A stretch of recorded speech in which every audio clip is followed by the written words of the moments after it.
Estuvimos muy pendientes de esta cumbre de los líderes de América del Norte. Varios temas tenían sobre su agenda. Uno de ellos, y muy importante, es el de la migración. Y para saber las expectativas de los acuerdos a los que llegaron, ¿realmente cambiará algo? Saludo con gusto al doctor Tonatiuh Guillén López, profesor investigador del Programa Universitario de Estudios del Desarrollo de la UNAM y además excomisionado del Instituto Nacional de Migración.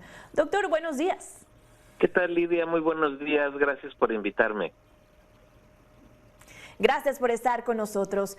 Preguntarte, Tonatiuh, ¿habrá algún cambio después de estos acuerdos o de lo que se llegó ayer en esta cumbre? ¿Realmente veremos algo?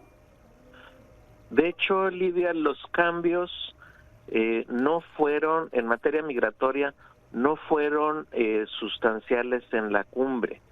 Los cambios se establecieron días antes. A partir del pasado 5, el gobierno de Estados Unidos anunció un programa especial muy importante por su escala y sus repercusiones, dedicado al flujo cubano, al nicaragüense y al haitiano, que repite lo que ya se había hecho con el de Venezuela.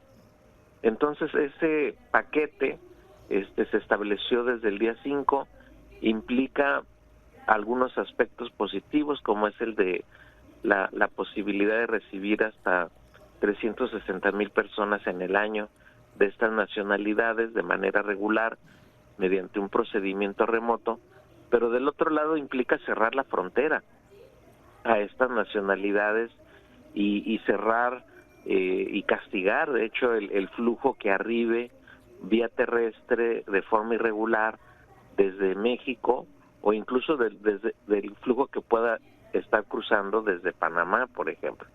Entonces son ambas caras, y el otro componente es que México pues aceptó nuevamente la política de Estados Unidos, y ahora el componente fuerte es de que México va a recibir en condiciones todavía muy inciertas hasta 30,000 personas por mes que regrese a Estados Unidos de estas nacionalidades.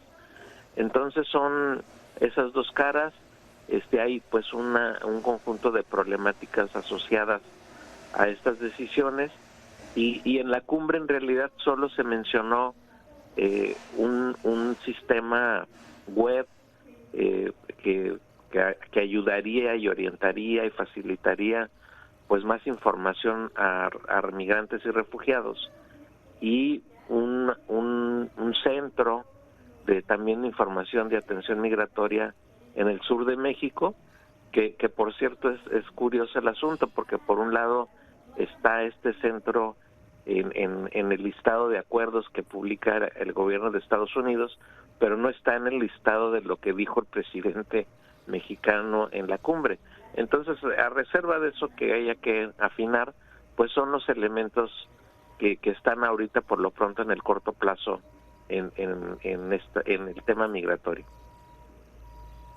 ¿Qué repercusiones tendrá? Porque muchos estábamos a la expectativa de que fuera uno de los principales temas que se abordaran durante esta cumbre. Pues fue un tema central, pero reitero, estaba ya cocinado desde antes. O sea, los acuerdos de la cumbre en sentido estricto de lo anunciado en esta materia, pues salvo las generalidades y el discurso y las intenciones, solamente son estos dos que te comento, el sitio web de información y ese centro en el sur de México, seguramente sería en Tapachula, de atención migratoria, que estaría pues apoyado nominalmente por los tres países y con apoyo de la iniciativa privada, que no está claro cómo ocurrirá esto, pero es el lado que anunció el gobierno de Estados Unidos. La parte fuerte es la que se anunció antes, desde el 5 de diciembre, y que es este acuerdo para cubanos, haitianos, nicaragüenses y venezolanos, y que por cierto deja de lado los otros flujos. El más importante de todos somos nosotros y de los mexicanos. 1/3 del total de la movilidad irregular somos mexicanos, que crecimos de manera muy importante en los últimos 2 años en emigración, y que por cierto en el discurso del presidente dijo lo contrario, que había bajado, pero no los datos que le pasaron seguramente no son los correctos, porque la emigración mexicana a partir del mediados del 20 pues ha crecido de manera muy notable. ¿Cuál podría ser, en conclusión, Tonatiuh, el panorama que nos espera? Pues hay esas dos caras. Por un lado, quienes puedan tener la capacidad de acceder al sistema regular, por vía remota, por internet o por una aplicación que se está focalizando en estas 4 nacionalidades que te comento, pues van a tener este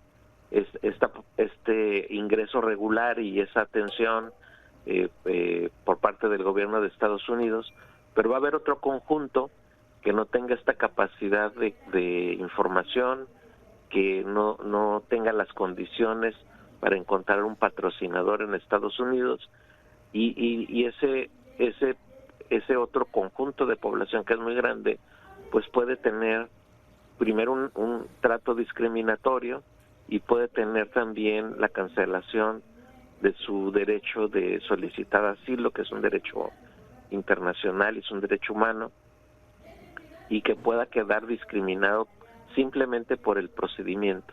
Entonces todo esto está en el escenario, y en el corto plazo, Lidia, la situación en la frontera norte se nos puede complicar mucho más.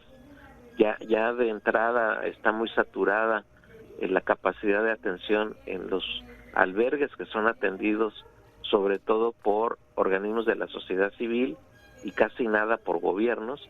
Entonces esto, con el flujo de que todavía está, con el que está arribando y con el que se ha retornado, pues puede generar un cuadro de crisis humanitaria todavía más pronunciado del que tenemos ahora.